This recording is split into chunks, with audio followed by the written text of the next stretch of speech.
안녕하세요. 병에 담긴 행복입니다. 처음 암이라고 하는 병을 진단을 받고 나면 정말 극심한 두려움과 공포를 가지게 되는데요. 이 암이라고 하는 질병이 주는 이 공포감은 정말로 그 상상을 초월하는 것 같습니다. 그래서 암 환자가 느끼는 이런 그 병에 대한 두려움을 천장에 매달린 칼에 비유를 하시더라고요. 언제 끊어질지 모르는 칼을 내 머리 위에 매달고 있는 것 같은 그런 두려움이라고 그렇게 표현을 하시는 걸 들은 적이 있는데요. 암이라고 하는 병 자체가 주는 두려움도 굉장히 큰데, 암을 진단받고 나면 그 다음으로 걱정이 되는 게 바로 치료에 대한 비용 문제가 아닐까 하는 생각이 들어요. 지금은 건강보험에서 많은 지원을 해주고 있지만 불과 10여 년 전만 해도 암을 치료하는데 정말 상상할 수 없는 큰 치료 비용이 들었기 때문에 일단 암이라고 하는 질병을 진단을 받고 나면 치료비가 가장 먼저 걱정이 되는 것이 사실이죠. 오늘은 제가 직장암으로 진단을 받고 수술을 받고 지금까지 이제 5년이 지나고 있는데 지금까지 들었던 비용이 어느 정도인가 한번 나눠보려고 하는데요. 저는 2018년 8월에 처음 대장 내시경을 먼저 좀 작은 병원에서 실시를 했고요. 거기서 암인 것 같다라고 진단을 받았고요. 그 진단을 가지고 그 병원에서 수술까지 진행하려고 이제 하셨었는데, 제가 다른 병원에서 한 번 더 진료를 받아보고 싶다라고 말씀을 드리고 모든 기록을 가지고, 검사 기록을 가지고 큰 대학병원에 다시 두 번째 진료를 받았어요. 그게 첫 번째 대장 내시경을 한 이후로 일주일이 지났을 때였고요. 그때 제가 이제 그 전 병원에서 했던 모든 기록과 검사 결과를 가지고 가서 대학병원에서 진단을 받았어요. 같은 진단을 해주셨고요. 그때는 이미 첫 번째 병원에서 실시했던 조직검사도 결과가 같이 나와 있던 상태였기 때문에 두 번째 대학병원에서 이제 암이라고 확진을 하셨고요. 그리고 바로 그 주에 수술을 받았어요. 복강경 수술로 수술을 받았고요. 그 복강경 수술을 한 이후에 7박 8일 정도 입원을 해 있었어요. 입원을 해서 수술을 받는 그 기간 동안 처음 이제 하루는 병실이 없어서 1인실을 사용을 했고요. 수술 이후에는 2인실을 쭉 사용을 했어요. 2인실을 사용을 하고 보통은 5박 6일이나 6박 7일 정도 입원을 하고 퇴원을 하는데, 이제 저의 경우에는 지난 영상에서도 수술 영상에서도 말씀을 드렸지만 화장실 문제에 대한 걱정이 너무 커서 화장실을 처음 갈 때까지만이라도 입원을 해 있으면 안 되냐라고 제가 사정을 이제 해서 하루 더 병원에 있었고요. 그래서 총 7박 8일간 병원에 입원을 해 있었어요. 그리고 퇴원을 했는데 수술 비용이 약 380만 원 정도가 나왔어요. 지금 이제 2018년 기준으로 말씀을 드리는 거예요. 2018년 8월이었고요.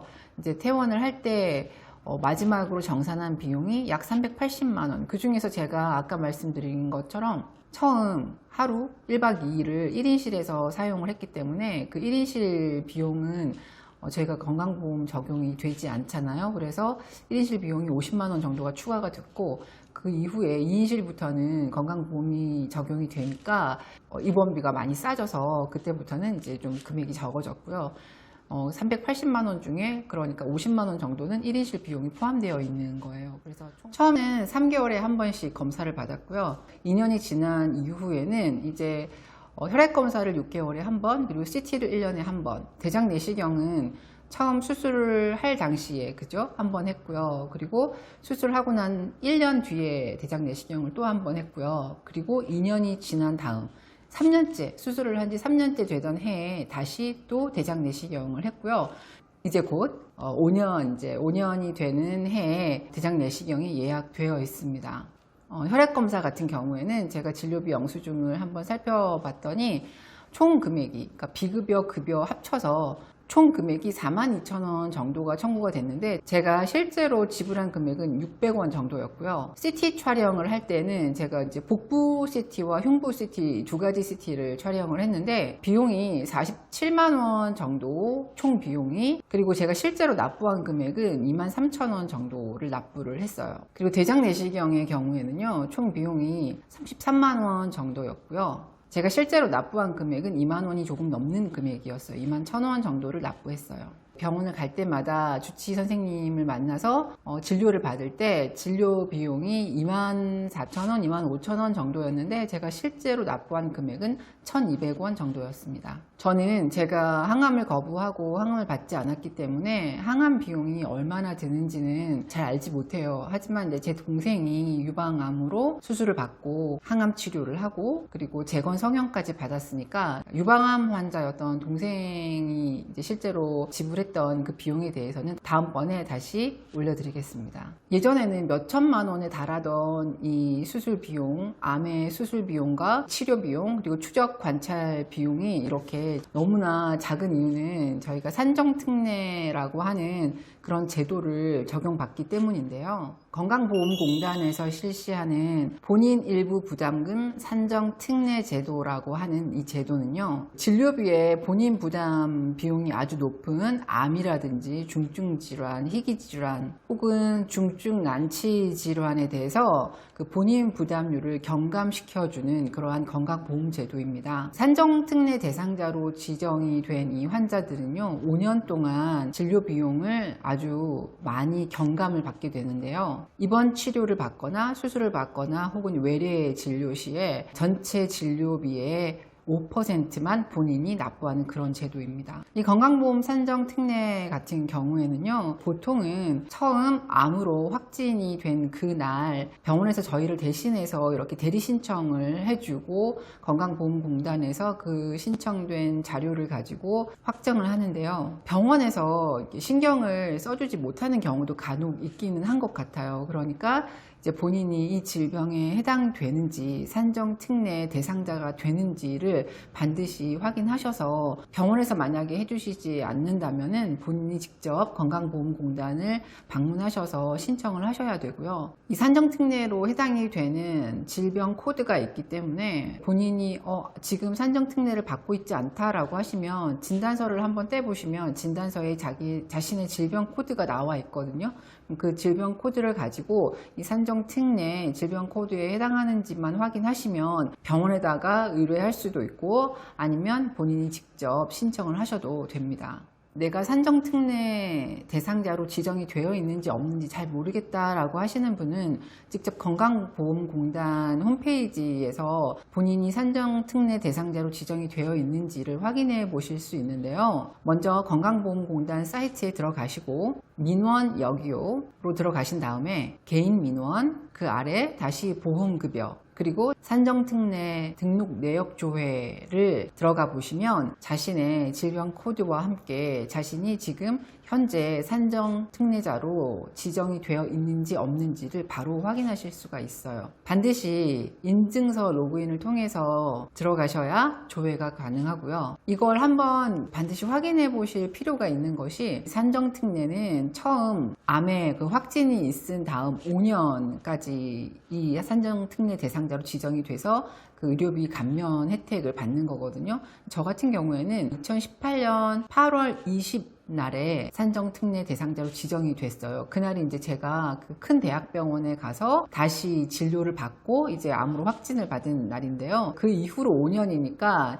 제가 올해 2023년 8월 19일 날 이제 산정특례 5년 대상자가 이제 종료가 되게 되는데요. 보통 이제 암으로 진료를 받게 되면 진료를 지금 받고 계신 분들 잘 알고 계시겠지만 3개월 단위 아니면 6개월 단위로 이렇게 끊어서 추적 검사를 받게 되잖아요. 그런데 처음에는 3개월 단위로 이렇게 검사를 받다가 그 다음에는 이제 6개월 단위로 검사를 받게 되는데 이렇게 6개월 단위로 끊게 되니까 그 5년째 되는 마지막 그 산정특례가 적용되는 그 마지막 해에 마지막 검사 같은 경우에 잘못하면 그 5년 특례 지정 기간에서 벗어나게 되는 경우가 있어요. 그러니까 저 같은 경우도 그런 경우인데요.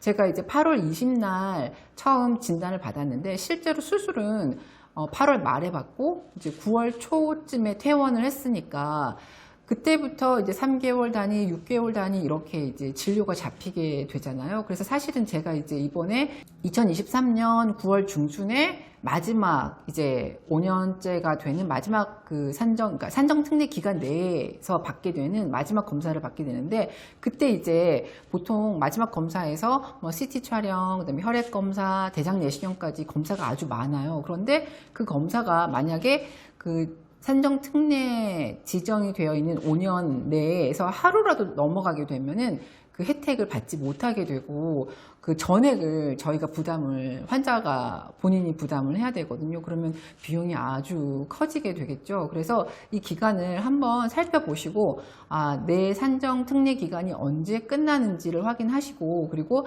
마지막 진료일을 그 이전에 잡도록 이렇게 조절을 좀 하셔야 돼요. 그래서 저 같은 경우에도 이제 9월 달에 원래는 이제 마지막 검사가 잡혀 있는데, 지난번에 제가 이제 진료를 받을 때 진료를 조금 당기고 싶다라고 말씀을 드리고, 제가 8월 초로 이제 한 달 정도 이렇게 진료를 당겨서 예약을 했거든요. 그러면 제가 이제 8월 19일 날 산정특례 5년 지정 기간이 끝나니까 그 이전에 제가 이제 마지막 검사를 받을 수 있게 되고, 그 검사까지 이제 산정특례의 어떤 그 제도적인 혜택을 받을 수 있게 되는 거겠죠.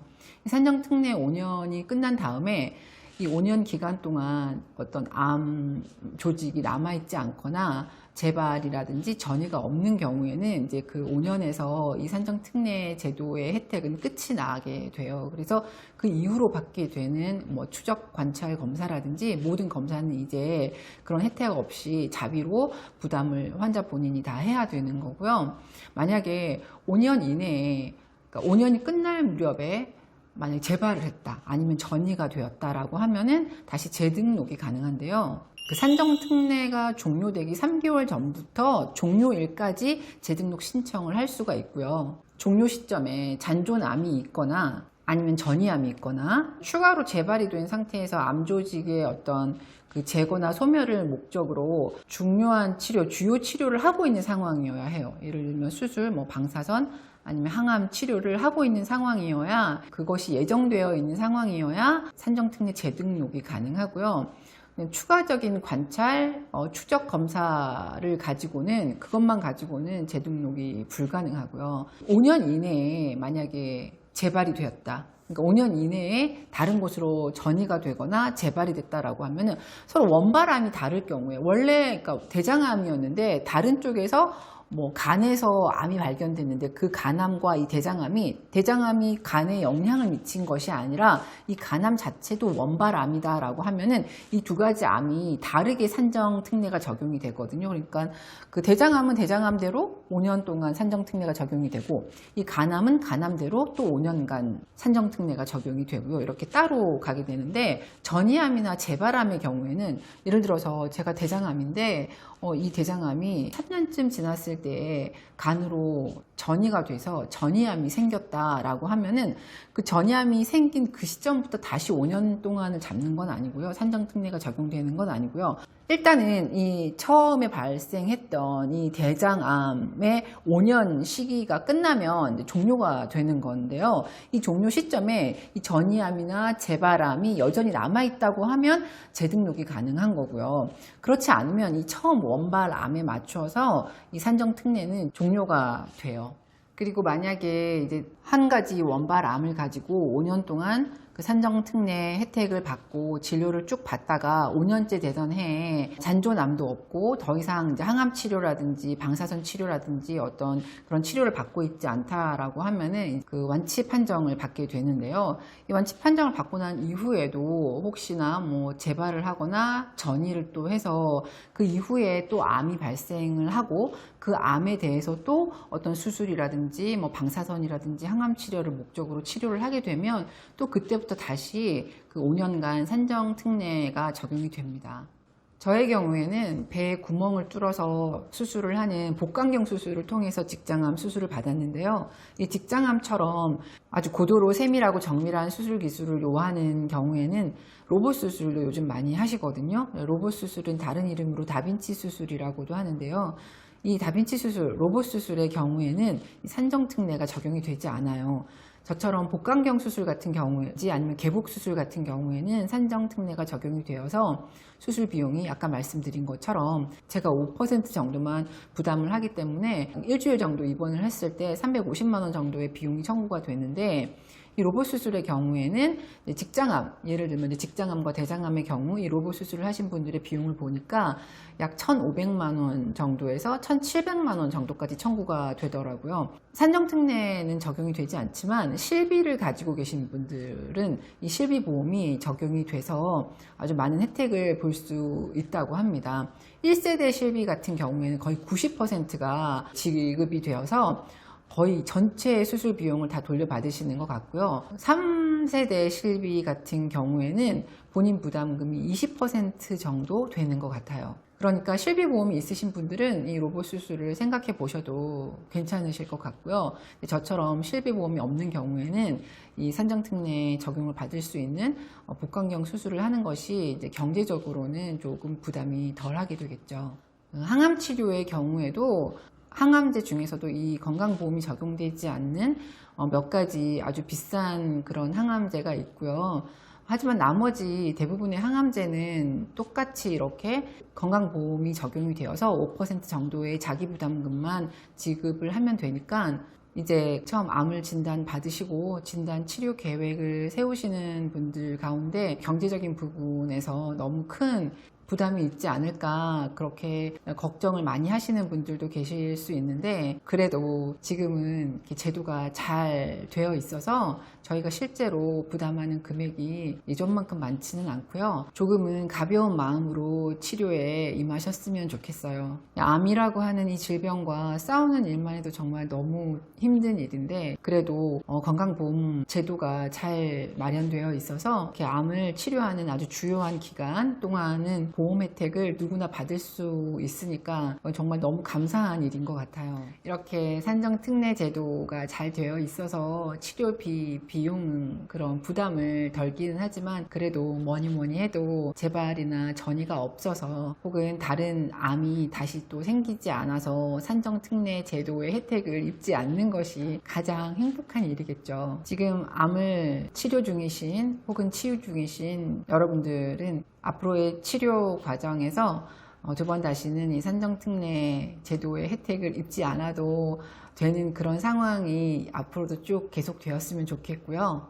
처음에 말씀드린 것처럼 이 산정특례 제도가 5년간 유지가 되니까 마지막 검사를 받으실 때 반드시 이 산정특례 기간 안에 이 검사 날짜를 잡을 수 있도록 잘 조절하셔서 마지막까지 치료를 잘 받으셨으면 좋겠습니다.